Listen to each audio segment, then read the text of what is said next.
You ask Tiger to solve. This deals with linear equations with one unknown. The final result is w equals 7. Let's solve it step by step. Simplify the expression. Expand the parentheses. Simplify the arithmetic. Group all w terms on the left side of the equation. Add 5w to both sides. Group like terms. Simplify the arithmetic. Group like terms. Simplify the arithmetic.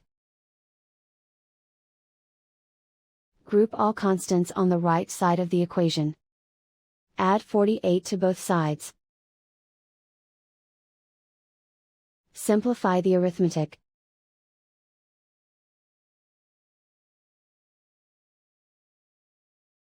Isolate the w. Divide both sides by 9.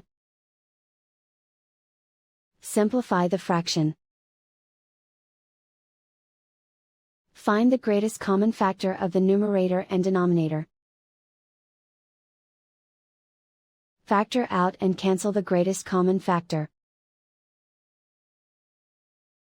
And so the final result is w equals 7.